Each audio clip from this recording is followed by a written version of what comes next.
जी sir. अच्छा, मुझे ये बताओ कि आप लोगों को क्या कोई स्केड्यूल मिला है, शेड्यूल मिला है आप लोगों को नहीं सर, अभी एमडी नहीं था। कैट का? अभी नहीं मिला। जी।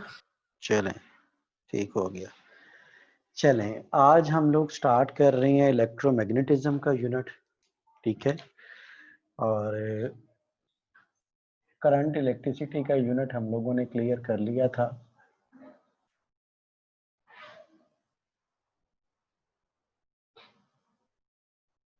इलेक्ट्रोमैग्नेटिज्म, मेरा ख्याल है कि सारे बच्चे आ गए हैं क्लास में। चलें, 2-1 मिनट इंतज़ार कर रहे हैं ताकि बाकी आ जाएं, फिर स्टार्ट कर रहे हैं।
चलें जी, आ गए हैं सारे बच्चे, स्टार्ट कर रहे हैं। हम लोगों ने यूनिट नंबर जो डिस्कस किया इलेक्ट्रोस्टैटिक्स का, उसकी बात हुई हमारी कि स्टेशनरी चार्जेस की प्रॉपर्टीज को स्टडी किया हम लोगों ने, और बात की हम लोगों ने कि स्टेशनरी चार्जेस का हमेशा इलेक्ट्रिक फील्ड हुआ करता है। फिर हम लोगों ने काफ़ी डिटेल में डिस्कस किया मूविंग चार्जेस के हवाले से, यानी करंट के हवाले से। पिछला यूनिट सारा हमारा उसी पे बेस कर रहा था। आज हम लोग बात करेंगे इफेक्ट्स ऑफ करंट पे, कि करंट गुजरने की वजह से क्या होता है। तो आप लोग पढ़ चुके हुए हो कि हेन्स और एस्टेड ने इस चीज को डिस्कवर किया था। अब मैग्नेटिज्म है क्या? वो तो इलेक्ट्रोमैग्नेट था ना, कि करंट गुजरेगा तो मैग्नेटिक फील्ड। मैग्नेटिज्म है क्या? मैग्नेटिक फील्ड का पैदा होना। अब मैग्नेटिक फील्ड कितने तरीकों से पैदा हो सकता है? Number 1, sources of magnetism.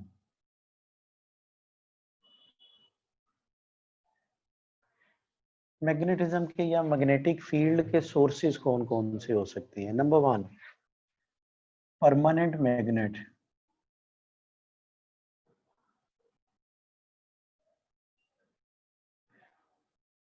Permanent magnets है। Number 2, moving charges.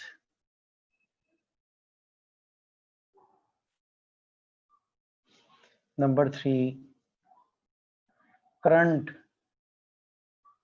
Carrying conductors.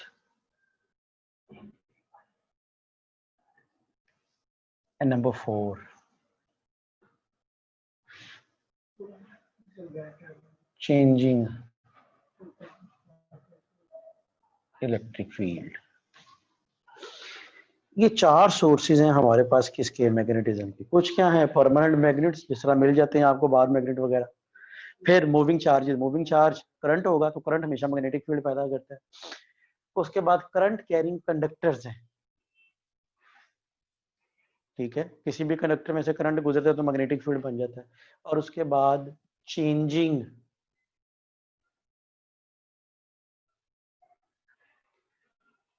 Electric field. पढ़ा था आप लोगों ने कहाँ पे?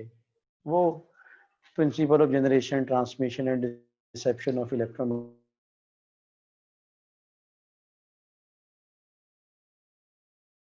इलेक्ट्रिक फील्ड पैदा करता है, चेंजिंग मैग्नेटिक फील्ड हमेशा चेंजिंग इलेक्ट्रिक फील्ड पैदा करता है। अच्छा, जब हम लोग इसे लेके चलते हैं तो कुछ बेसिक आइडियाज को लेके चलेंगे। सबसे पहले अगर हम लोग बात करें तो ठीक है, कंडक्टर के गिर्द मैग्नेटिक फील्ड पैदा होता है। अब वो मैग्नेटिक फील्ड कैसा पैदा होगा? करंट थ्रू, अब मैग्नेटिक फील्ड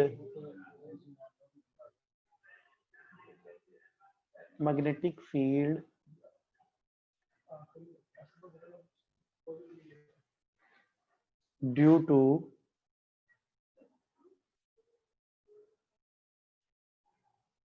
करंट कैरिंग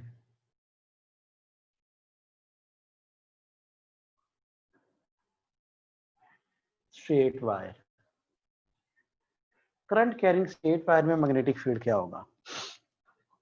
अच्छा, याद रखिएगा, आप लोगों ने पढ़ा कि भाई ग्रेविटेशनल फील्ड को चेक करना है ना,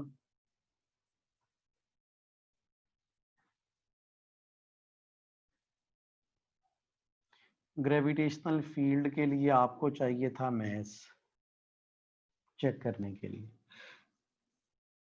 इलेक्ट्रिक फील्ड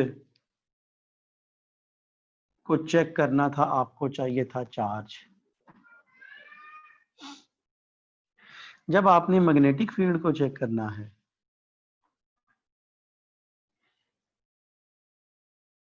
इसके लिए आपको मैग्नेटिक कंपस नीडल,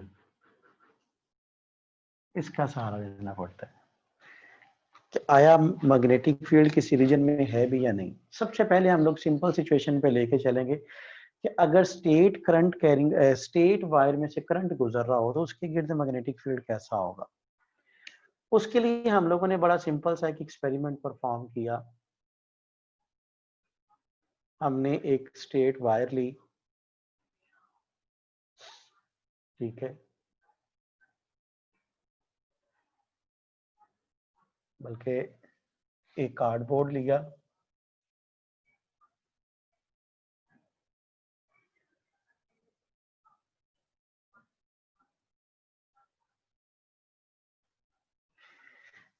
इसमें एक वायर को पास किया हमने,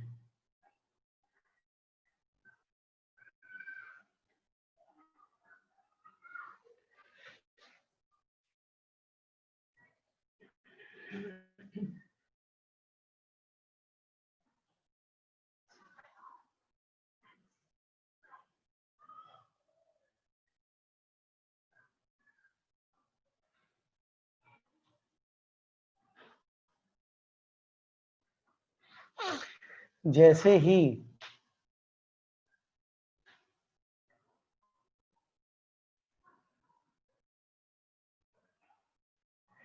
इसके पास हमने रखे हुए थे कंपस नीडल्स रखी हुई थी, यहाँ पे पड़ी हुई थी, डिफरेंट पोजीशन पे रखी हुई थी।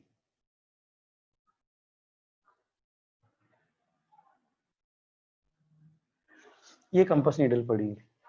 अब आपको पता है कि कंपस नीडल अगर इसमें से करंट नहीं गुजरा तो फिर तो नॉर्थ टू साउथ अलाइंड होगी ना, जो जमीन का मैग्नेटिक फील्ड है। लेकिन देखने में क्या है, जैसे ही आप इस सर्किट को कनेक्ट करते थे करंट फ्लो होना शुरू होता था, तो ये कंपस नीडल एक स्पेसिफिक डायरेक्शन में अलाइंड हो जाती थी।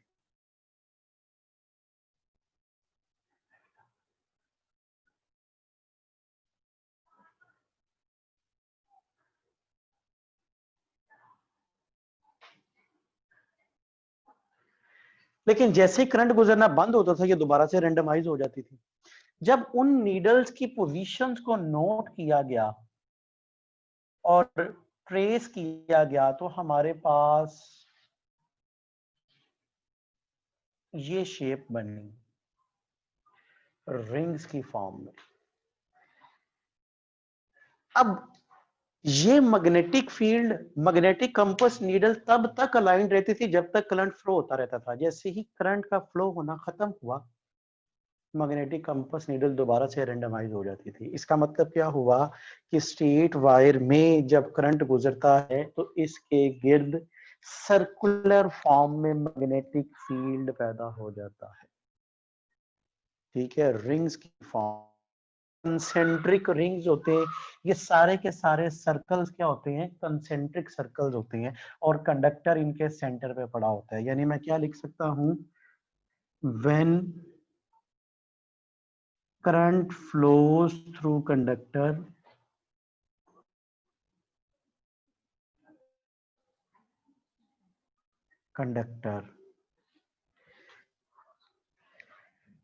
a magnetic field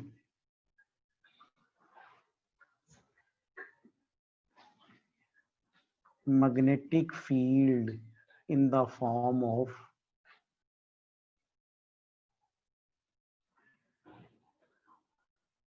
concentric circles, यहाँ पे फील्ड है, magnetic field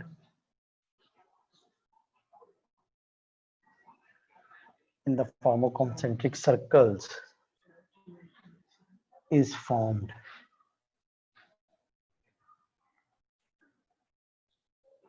around the conductor.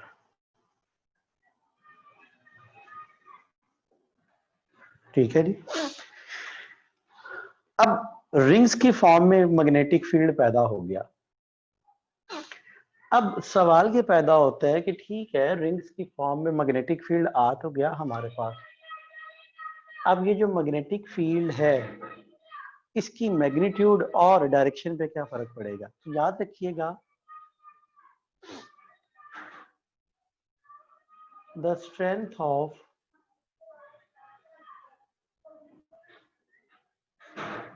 magnetic field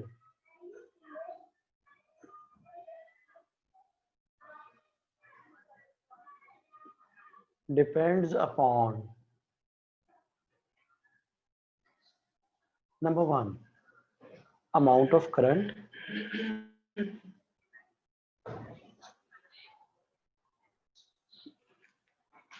and number two, और अमाउंट ऑफ करंट का मतलब है कि मैग्नेटिक फील्ड करंट के प्रोपोर्शनल होगा, and number two, distance from current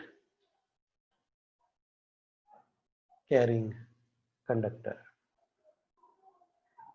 क्या मतलब कि मैग्नेटिक फील्ड इनवर्सली प्रोपोर्शनल होगा डिस्टेंस के।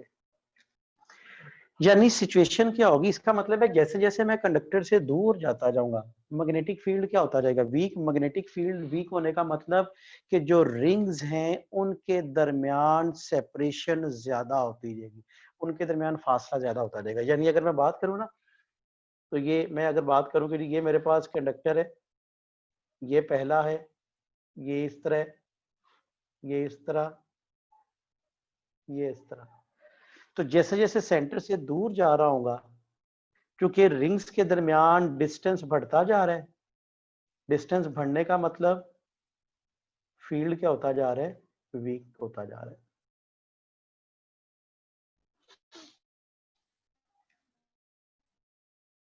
समझ आ गई बात की। मैग्नेटिक फील्ड का तो हमने देख लिया, उसकी मैग्नीट्यूड का तो देख लिया कि जितना करंट करो मैग्नेटिक फील्ड उतना पावरफुल होगा, जितना करंट कम करोगे उतना मैग्नेटिक फील्ड कम होगा। जितना आप करंट कैरिंग करने के करीब रहोगे, रिंग्स के दरमियान डिस्टेंस कम होगा, इसके दरमियान डिस्टेंस कम होने मतलब मैग्नेटिक फील्ड पावरफुल होगा। जितना दूर जाते जाओगे रिंग्स के दरमियान डिस्टेंस कम होता रहेगा, मैग्नेटिक फील्ड वीक होता रहेगा। अब सवाल ये पैदा होता है कि इसकी डायरेक्शन हम लोगों ने कैसे मालूम करनी। इसका स्क्रीनशॉट लो जी, फिर आगे चल रहा हूं जल्दी जरा।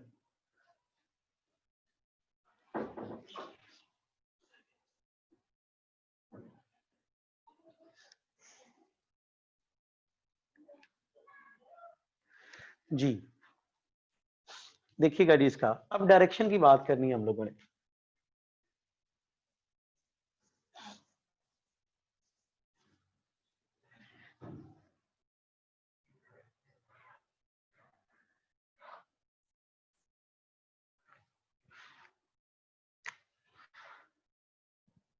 जी क्या लिखोगे, the direction of magnetic field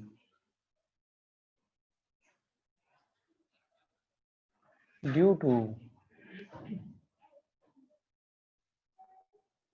current carrying conductor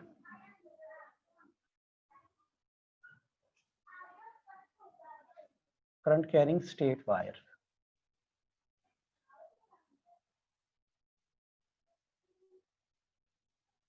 depends upon number 1 direction of current,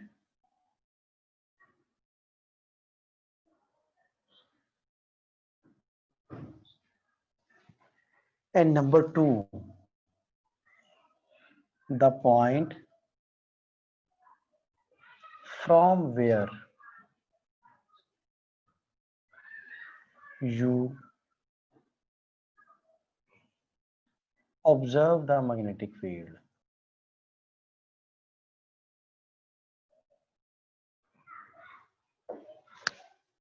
ठीक है, अब डिस्कस करता हूँ, इसे बताता हूँ, शॉर्टकट बनाया हुआ इसका। The direction of magnetic field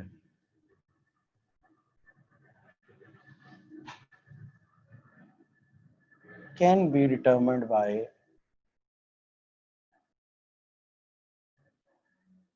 right hand rule.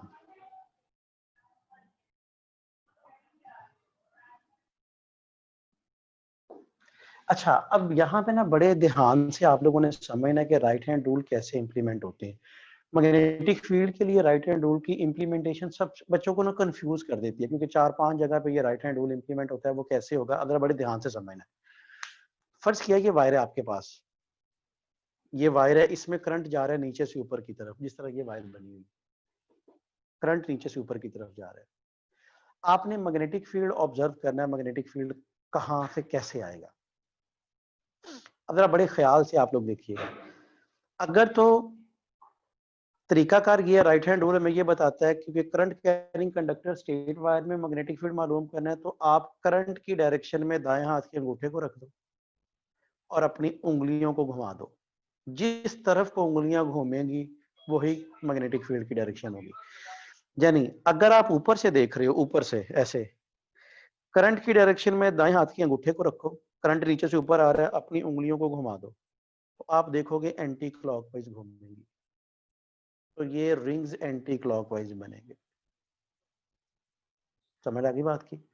मुझे ये बात जरा बताइएगा कि इस पॉइंट की समझ आ गई आपको कि स्टेट वायर में जब करंट मालूम करना है तो आपने क्या करना है, दाएं हाथ के अंगूठे को करंट की डायरेक्शन में रखना है, और जिस तरफ को आपकी उंगलियां घूमेंगी वही करंट की डायरेक्शन है। अगर आप ऊपर से देख रहे हो तो जरा आप लोग ऑब्जर्व कर सकते हो कि आप लोगों के पास जो पेंसिल्स हैं, पेंसिल को सामने रखो, करंट की डायरेक्शन में अंगूठे को रख के ऊपर से देखो और उंगलियों को घुमाओ, तो आप देखोगे आपकी उंगलियां एंटी क्लॉकवाइज सर्कल्स में ही रोटेट करेंगी। जरा करिए, कीजिएगा ऑब्जर्व, भला ऐसा नहीं होता।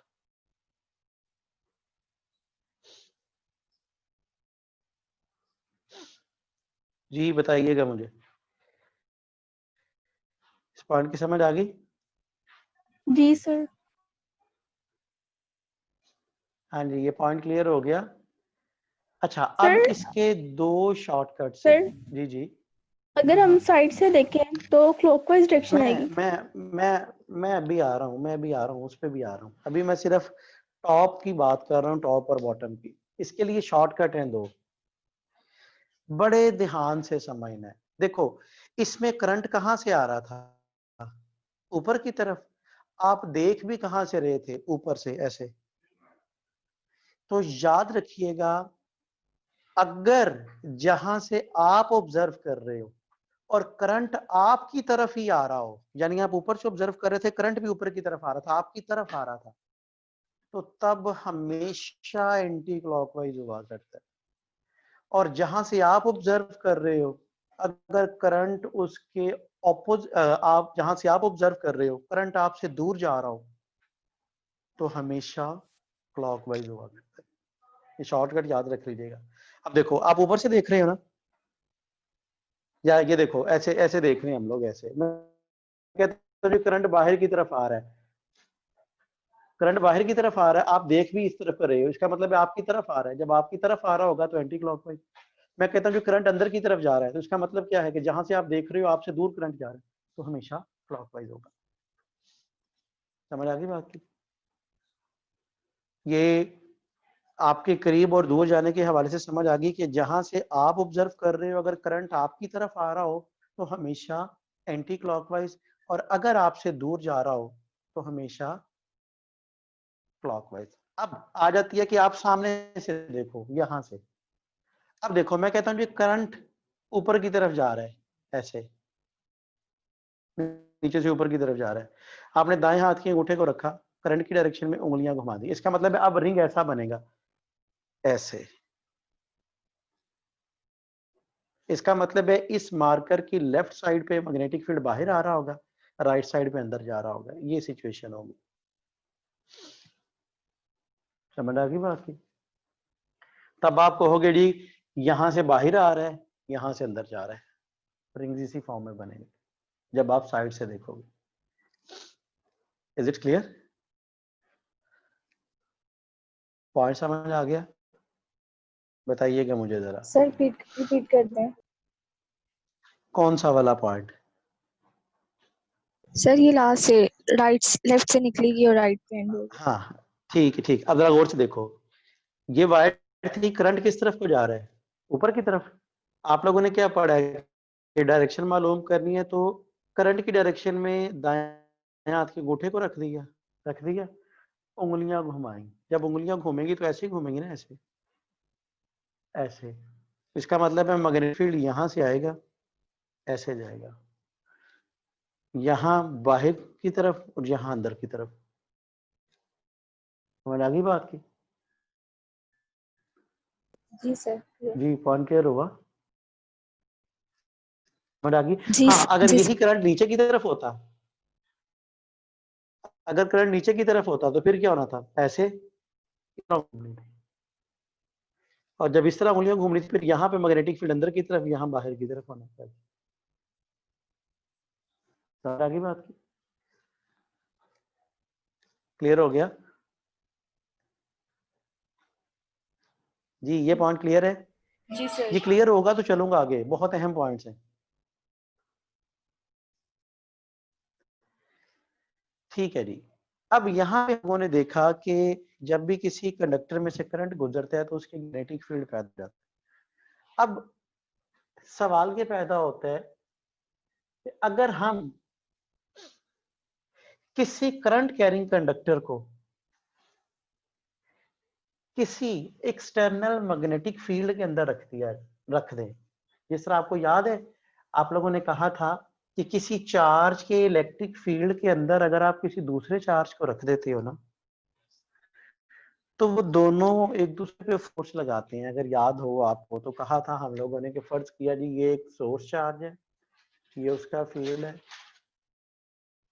यहाँ पे आपने एक टेस्ट चार्ज रखा, दोनों एक दूसरे पे फोर्स लगाएंगे, एज अ रिजल्ट ये बड़े वाला चार्ज छोटे वाले को बाहर धकेल देगा, और तब तक धकेलता रहेगा जब तक वो उसके फील्ड से बाहर ना चला जाए।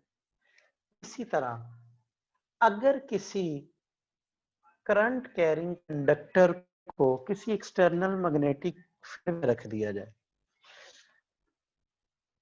Force on current carrying conductor,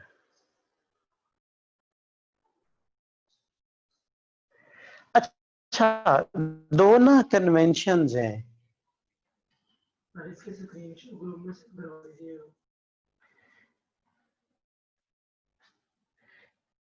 conventions for indicating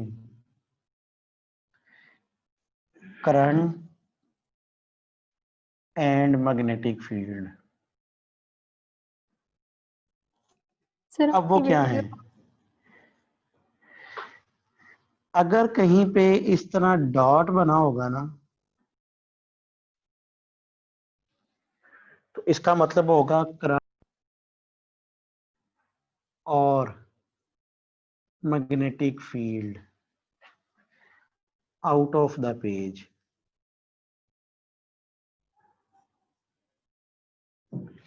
ठीक है। करंट या मैग्नेटिक फील्ड दोनों क्या होंगे,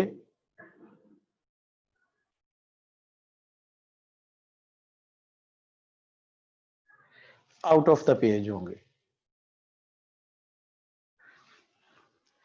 और अगर इस तरह क्रॉस बना होगा तो करंट और magnetic field into the page.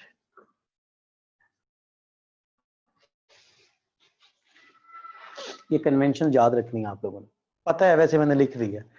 अच्छा, force on current carrying conductor in magnetic field.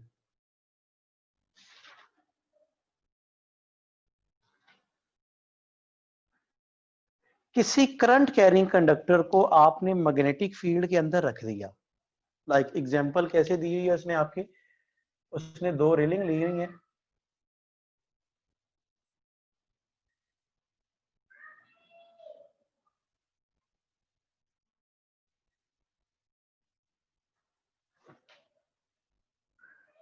और उस रेलिंग के ऊपर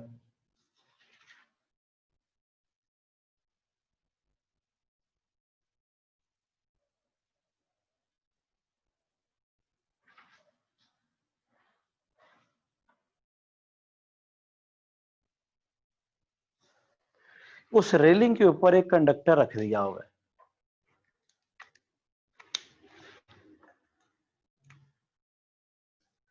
उस रेलिंग के ऊपर कंडक्टर इस तरह रख दिया हुआ है।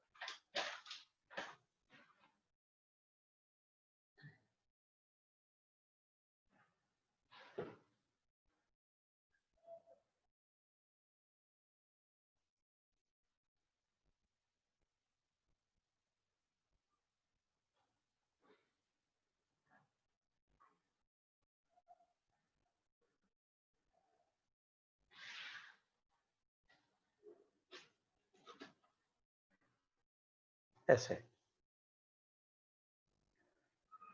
ठीक है। अब ये पॉजिटिव है, ये नेगेटिव है, और एक एक्सटर्नल मैग्नेटिक फील्ड अप्लाई किया हुआ नीचे से ऊपर की तरफ।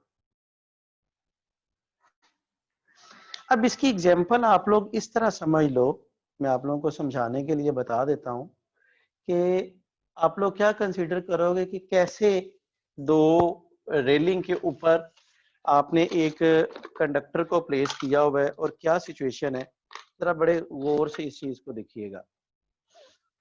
फर्ज करो ये जो दो पेंसिल है ना मेरे पास, ये कंडक्टिंग रेलिंग है, और ये जो रेड बॉल पॉइंट है ये मेरे पास कंडक्टर है मैग्नेट जिसमें से करंट गुजर रहा है। अब सिचुएशन क्या है, आप लोग ये देख सकते हो, ये दो कंडक्टिंग रेलिंग ऐसे, समझ आई बात की, या इसे ज्यादा बेहतर अंदाज में इस तरह हम लोग देख सकते हैं, जरा गौर कीजिएगा। फर्ज किया ये एक डायरी, इसके ऊपर मैंने ये दो कंडक्टिंग रेलिंग रख दी, सही है। इसके ऊपर ये मैंने वो रख दिया कंडक्टर। अब करंट की डायरेक्शन कहाँ पे है, मेरी तरफ, एक्सटर्नल मैग्नेटिक फील्ड अप्लाई हो रहा है कहाँ पे, ऊपर की तरफ। अब होगा क्या, जब इस कंडक्टर में से करंट गुजरेगा, इस कंडक्टर में से, तो इसका अपना एक मैग्नेटिक फील्ड होगा। कितने मैग्नेटिक फील्ड हो जाएंगे, दो, एक इस कंडक्टर का और एक जो एक्सटर्नल अप्लाई किया हुआ है। वो दोनों फील्ड इंटरेक्ट करेंगे एक दूसरे के साथ, इधर फोर्स जनरेट होगी और ये कंडक्टर मूव करना शुरू कर देगा। समझ आई बात की, ये कंडक्ट और कंडक्टिंग रेलिंग के ऊपर सर जी आपने आपकी कंडक्टर वीडियो। रखा हुआ है जिसमें से करंट गुजर रहा है। जैसे ही करंट गुजरेगा, जैसे ही करंट गुजरेगा, उस करंट गुजरने की वजह से क्या होगा, दो मैग्नेटिक फील्ड हो जाएंगे, एक तो एक्सटर्नल जो नीचे से ऊपर लगाया हुआ है आपने, और दूसरा इसका इंटरनल मैग्नेटिक फील्ड। दोनों मैग्नेटिक फील्ड इंटरेक्ट करेंगे, as a result force generate होगी और ये कंडक्टर मूव करना शुरू कर देगा। और इस पे जो अमल करने वाली फोर्स है, उस फोर्स का जो रिलेशन है हमारे पास, that is F equals to I L cross B। This one, अगर मैं इसे एक्सपेंड करूं ILB sine alpha n cap, और अगर सिर्फ मैग्नीट्यूड की बात करूं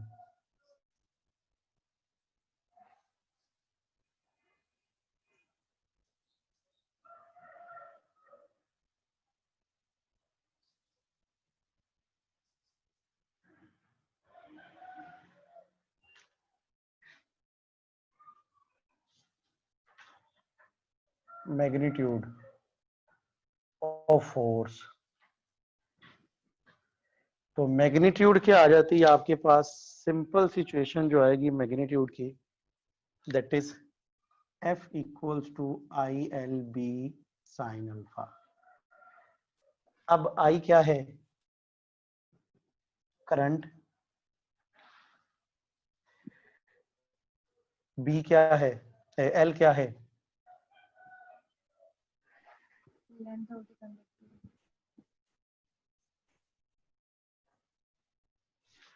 length of conductor, length of conductor in magnetic field, B क्या है, मैग्नेटिक इंडक्शन, और अल्फा क्या है, angle between vector length and magnetic field.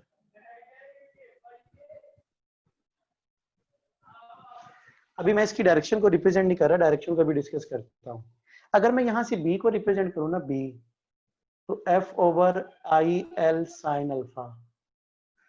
अगर मैं कह दूं if I equals to 1 ampere, L equals to 1 metre and alpha equals to 90, तो इसका मतलब है B बराबर आएगा F के।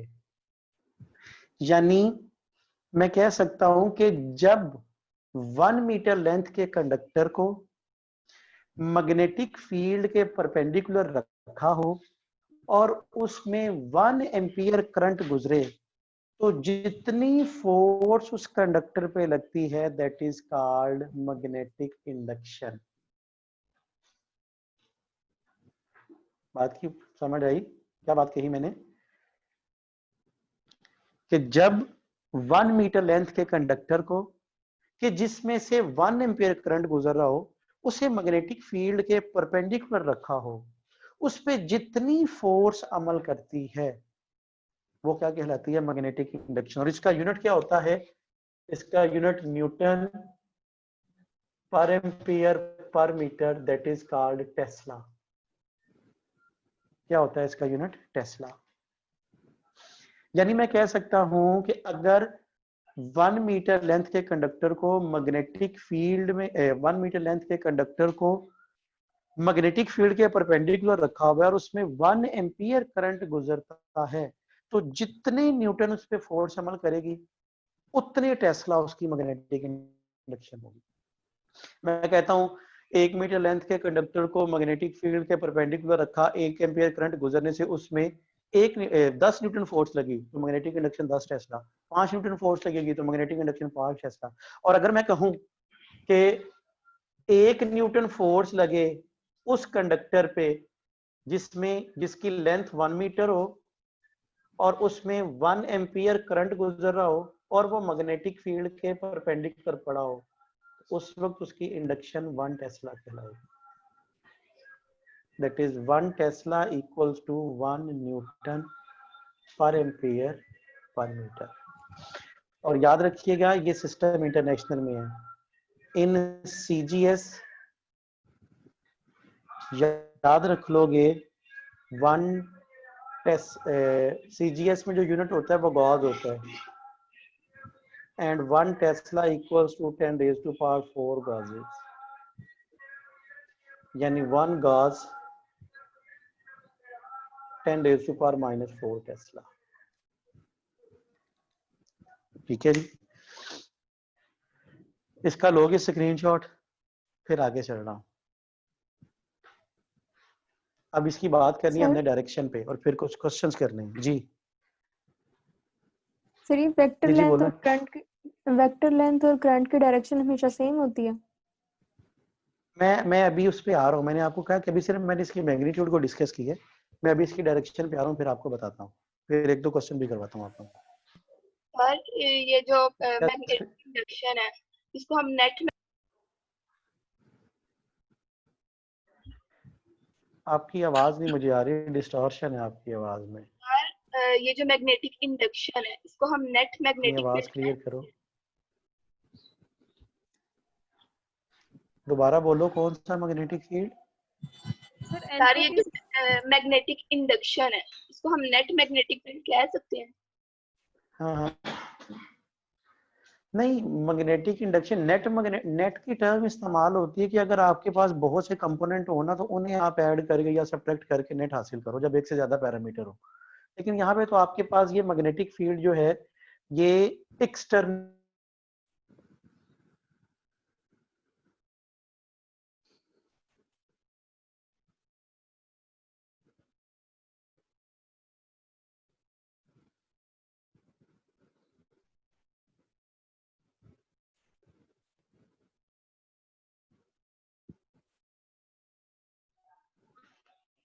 जी समझ आ गई बात की।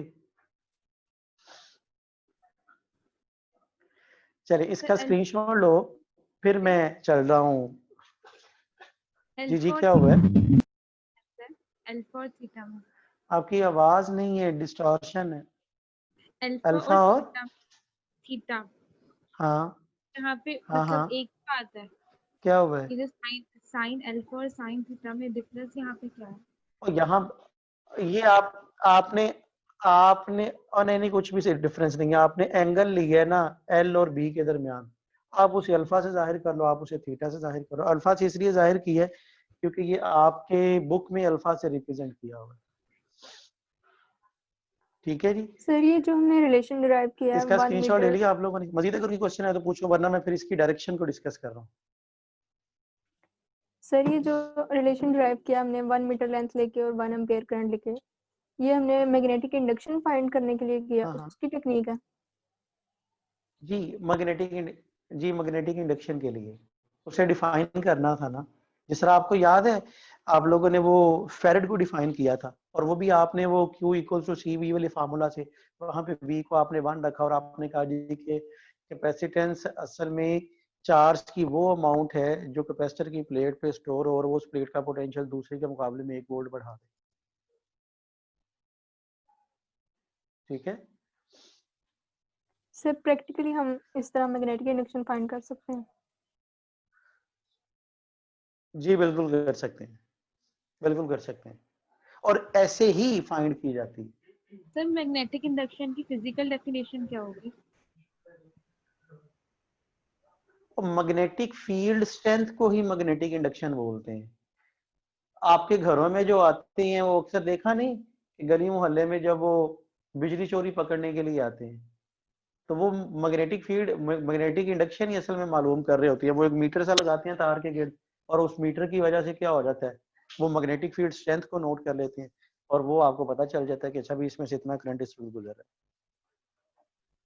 सर ये जो फॉर्मूले में हमने बी की वैल्यू पुट की है ये हमने कौन सी की है ये बस बता दो। कौन सी बी की वैल्यू? सर ये हमने करंट की वजह से जो प्रोड्यूस हुआ है वो पुट की है या जो हमने दी है बाहर से एक्सटर्नल? नहीं मैंने यहाँ पे वैल्यू तो बी की कोई भी पुट नहीं की, मैंने ये एक्सटर्नल मैग्नेटिक फील्ड मालूम किया है कि अगर आपको इस पे लगने वाली फोर्स का पता हो, इसमें से गुजरने वाले करंट का पता हो और इसका लेंथ का पता हो तो आप बता सकते हो कि एक्सटर्नल मैग्नेटिक फील्ड आपने कितना अप्लाई किया होगा, वो मालूम किया और उसी को आप मैग्नेटिक इंडक्शन बोलते हैं। ठीक है, मींस यहाँ पे जो कंडक्टर में करंट फ्लो होने से जो मैग्नेटिक फील्ड प्रोड्यूस हुआ है हम उसे नहीं कंसीडर करें? उसे नहीं मालूम कर रहे, मैं तो अभी उस पे लगने वाली फोर्स की बात कर रहा हूँ। मैंने वो मालूम नहीं किया कि इस कंडक्टर में से करंट गुजरने की वजह से कितना मैग्नेटिक फील्ड पैदा हो, वो भी अल्लाह बताएगा हमें कि कितना मैग्नेटिक फील्ड पैदा होगा। अभी तो मैं सिर्फ इसके इफेक्ट को डिस्कस कर रहा हूँ कि अच्छा करंट गुजरे तो इसका अपना एक मैग्नेटिक फील्ड पैदा होगा और एक्सटर्नल मैग्नेटिक फील्ड में पड़ा होगा, तो इस पे कितनी फोर्स लगेगी। सर ये टेस्ला मैग्नेटिक फील्ड का वो है फॉर्मूला, यूनिट क्या फिर मैग्नेटिक इंडक्शन का? दो आप लोगों ने ना, आप लोग बात गौर से नहीं सुन रहे। मैंने आपको बताया अभी थोड़ी देर पहले कि magnetic induction, magnetic field strength, magnetic field intensity, ये सारी एक ही बातें हैं। मैग्नेटिक इंडक्शन और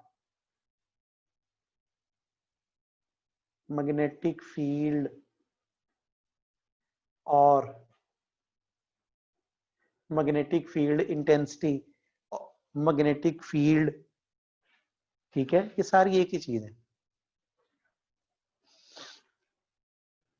क्लियर हो गया? चले आगे, चलें इसकी डायरेक्शन पे बात करते हैं जी।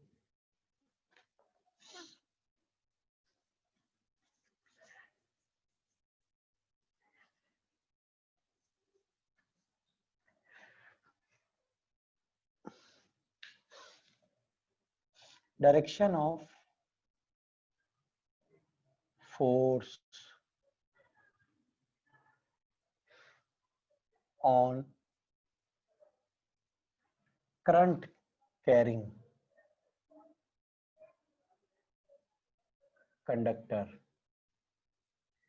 इन मैग्नेटिक फील्ड। अब जरा बड़े गौर से इस चीज को समझ लेना है। फार्मूला आपने क्या लिखा, that is F equals to I L cross B। अब आपको पता है कि जो वेक्टर लेंथ है इसकी डायरेक्शन वही होती है जो करंट की होती है, यानी मैं कह सकता हूं the direction of L is same as that of direction of current. जिस डायरेक्शन में करंट होगा वेक्टर लेंथ की भी वही डायरेक्शन। और आपको पता है कि ये दो वेक्टर्स का क्रॉस प्रोडक्ट है, और क्रॉस प्रोडक्ट के केस में जो वेक्टर हासिल होता है वो गिवन वेक्टर्स पे परपेंडिकुलर होता है। यानी ये जो लगने वाली फोर्स होगी ये परपेंडिकुलर होगी वेक्टर लेंथ के, ये लगने वाली फोर्स जो होगी ये परपेंडिकुलर होगी मैग्नेटिक फील्ड के। और मालूम इस तरह इसे किस तरह किया जाता है, the direction of force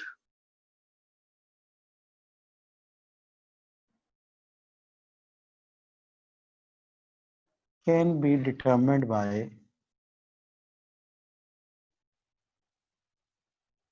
right hand rule।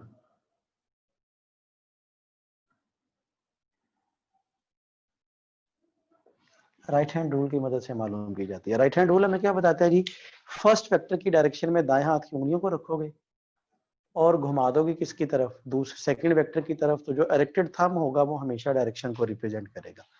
अब ये कैसे आपको पता चलेगा, जरा आप गौर कीजिएगा, उसी पैरामीटर को लेके चलते हैं, जरा गौर करो। ये मेरे पास वही कंडक्टिंग रेलिंग, इस पे मैंने ये मैग्नेटिक फील्ड अंदर की तरफ, ये करंट इस तरह रखा हुआ है, करंट कैरिंग कंडक्टर है, ये सिचुएशन आ गई, ठीक है। ये कंडक्टिंग रेलिंग और ऐसे पड़ा हुआ है। अब मैंने क्या करना है, magnetic field, external magnetic field ऊपर की तरफ है ना, और करंट अंदर की तरफ है। मैंने क्या किया, दाएं हाथ की उंगलियों को रखा कहाँ पे, करंट की डायरेक्शन में अंदर की तरफ, मैग्नेटिक फील्ड की तरफ उंगलियों को घुमा दिया। अंगूठा किस तरफ को शो कर रहा है, राइट साइड पे। इसका मतलब क्या हुआ, जैसे ही इस करंट कैरिंग कंडक्टर में से करंट गुजरेगा एक्सटर्नल मैग्नेटिक फील्ड की मौजूदगी में, ये कंडक्टर इस तरफ को मूव करना शुरू कर देगा क्योंकि इस पे फोर्स इस तरफ को लग रही होगी। समझ आई बात की? ऐसे पड़ा हुआ है आपके सामने, ये सिचुएशन है, करंट अंदर की तरफ, एक्सटर्नल मैग्नेटिक फील्ड ऊपर की तरफ, दाएं हाथ की उंगलियों को घुमा दिया, राइट साइड पे फोर्स लगेगी, ये कंडक्टर इस तरफ को आना शुरू हो जाएगा, ऐसे। समझ आ गई बात की? अब ठीक है, फोर्स तो आ गई हमारे पास। अब राइट हैंड रूल को इंप्लीमेंट करना है हम लोगों ने, और ये थोड़ी सी टेक्निकल चीज है, थोड़ा सा मुश्किल भी हो जाता है। अब इसे हम लोग वैसे सिंप्लीफाई कैसे कर सकते हैं, चले मैं एक और टेक्निक भी आपको बता देता हूं कि आप ना करो इस तरह।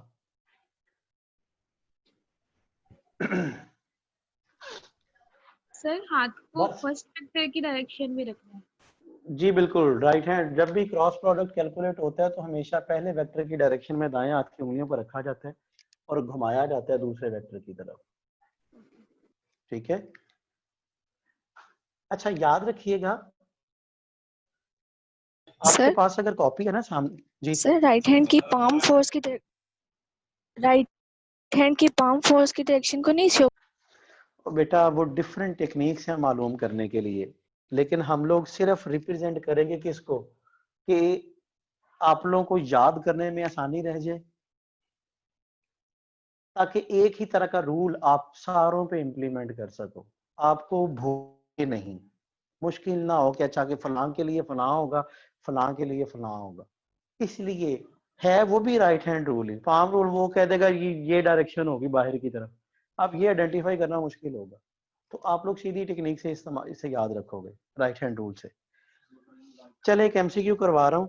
अच्छा एमसीक्यू करने से पहले आपको पता है डायरेक्शंस जो होती हैं, डायरेक्शंस वो हमेशा इस तरह ड्रॉ की जाती है, ये ईस्ट, ये वेस्ट, ये नॉर्थ, ये साउथ, यानी ये positive x, negative x, positive y, negative y, ऐसा ही है।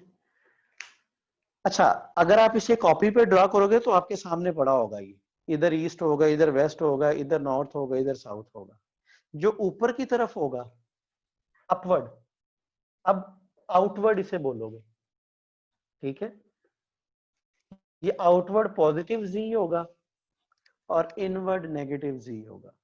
अब इस चीज को ध्यान में रखते हुए जरा मैं एक एमसीक्यू सॉल्व करवाता हूं आपको।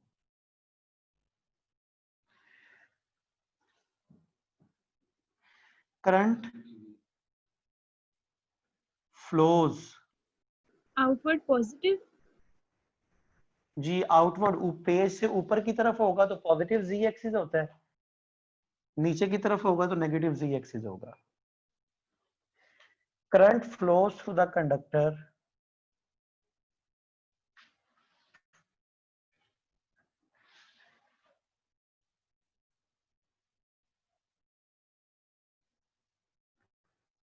in the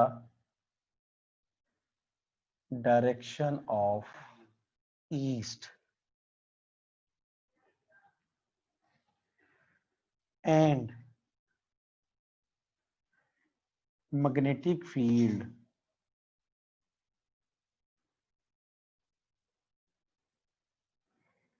is applied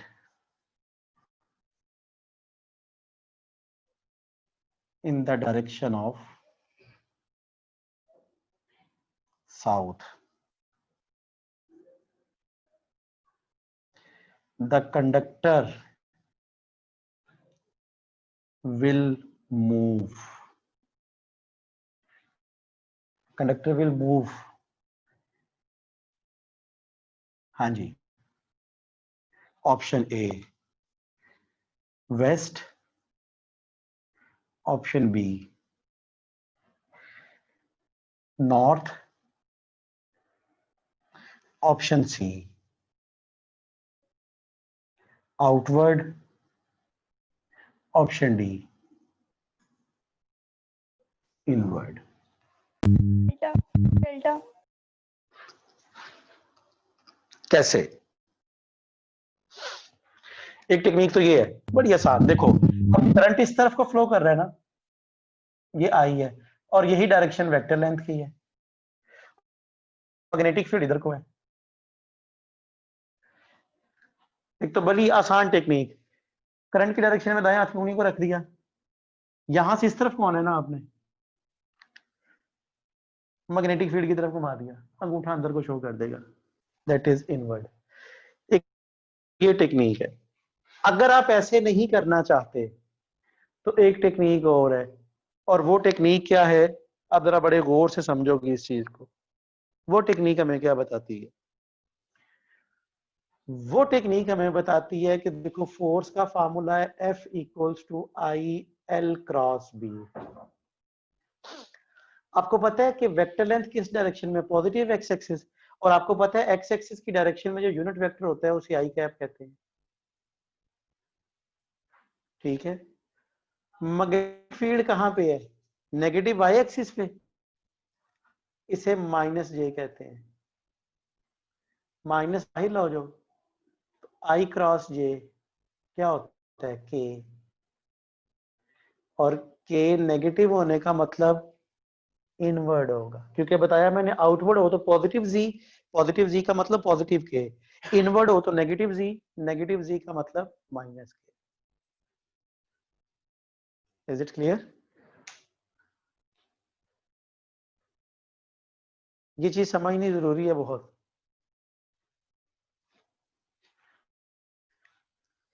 point की समझ आ गई जी? जी सर। सर ये जो थंब है ये जो थंब है वो करंट की और फोर्स की दोनों की डायरेक्शन को शो करता है टेक्निक के लिए। नहीं, दोनों की थंब जो है वो नेट फोर्स एफ की डायरेक्शन को रिप्रेजेंट करेगा। अब जो नेट फोर्स लगनी है वो इन दो की वजह से लगनी है। आपको याद हो ना क्रॉस प्रोडक्ट, तो आप लोगों ने पढ़ा था कि रेक्टेड थंब होता है वो रिजल्टेंट की डायरेक्शन के बारे में बताता है कि इन दोनों के मल्टीप्लाई होने से जो आएगा उसकी डायरेक्शन क्या होगी। समझ आई बात की? एमसीक्यू सॉल्व हो गया जी, ये समझ आ गई एमसीक्यू की?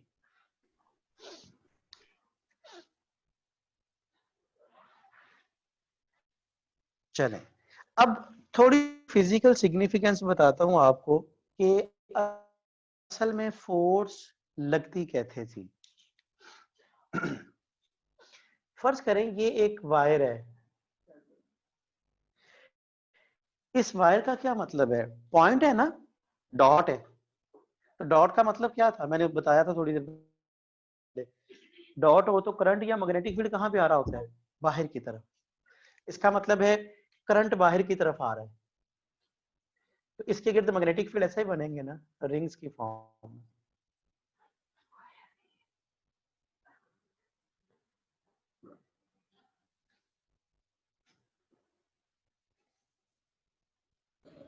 क्लॉकवाइज।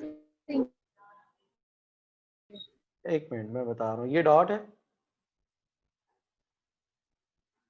ये आ जाएंगे। अब करंट कहाँ पे आ रहा है? बाहर की तरफ। आप देख कहाँ पे रहे हो? बाहर की तरफ से, एंटी क्लॉकवाइज होगा ना, यही बताया था ना, जहां से आप देख रहे हो अगर करंट आपकी तरफ आ रहा है तो एंटी क्लॉकवाइज होगा।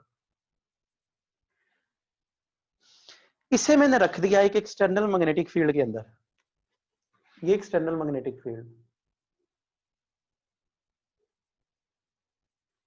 North south. आपको पता है करंट तो हमेशा मैग्नेटिक फील्ड तो हमेशा नॉर्थ से साउथ होता है। इधर को आएगा,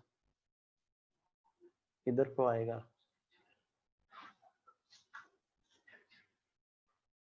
इधर को आएगा। ये जो ब्लू वाली लाइंस मैंने ड्रॉ की है ये एक्सटर्नल मैग्नेटिक फील्ड है, और ब्लैक वाली करंट की वजह से मैग्नेटिक फील्ड। अब जरा गौर से देखो, इसकी लेफ्ट साइड पे यहां पे एक्सटर्नल और इंटरनल दोनों मैग्नेटिक फील्ड सेम डायरेक्शन में आ गए। जब दोनों सेम डायरेक्शन में आ गए तो यहाँ पे एक दूसरे को सपोर्ट करेंगे, मैग्नेटिक फील्ड पावरफुल हो जाएगा, बढ़ जाएगा। जबकि यहाँ पे अगर आप लोग देखो तो एक्सटर्नल और इंटरनल मैग्नेटिक फील्ड एक दूसरे के ऑपोजिट आ रहे। इसका मतलब है यहाँ पे मैग्नेटिक फील्ड स्ट्रेंथ पहले से वीक हो जाएगी, यहाँ पे फील्ड स्ट्रांग होगा, यहाँ पे फील्ड वीक होगा, तो चीजें हमेशा हाई मैग्नेटिक फील्ड से लो की तरफ मूव करते हैं। इस पे फोर्स इस तरफ को लगेगी और ये इधर को मूव कर जाएगा। बात की समझ आई?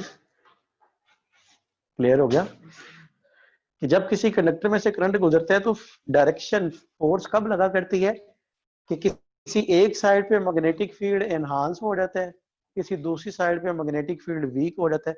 एज अ रिजल्ट वो हाई मैग्नेटिक फील्ड से लो मैग्नेटिक फील्ड की तरफ मूव करना शुरू कर देते हैं और हम कहते हैं कि इस पे मैग्नेटिक फोर्स अमल करना शुरू हो गया। क्लियर जी? तो इसके रेलेवेंट कुछ एमसीक्यूज कल इंशाल्लाह हम लोग डिस्कस करेंगे। आप लोग इसे सॉल्व करने की कोशिश भी कीजिएगा। कल इंशाल्लाह हम लोग लेके चलेंगे आगे एम्पियर्स लॉ, और कोशिश करूंगा कि कल के लेक्चर में आपको यूनिट वाइंड अप कर दूं, क्योंकि इसमें दो टॉपिक है मजीद, एक तो एम्पियर लॉ और एक वो force on a moving charge in magnetic field. और उसके साथ वो चार्ज टू मास रेशियो वाला टॉपिक है। 3 टॉपिक है, कोशिश करेंगे कल इसे वाइंड अप कर दिया जाए।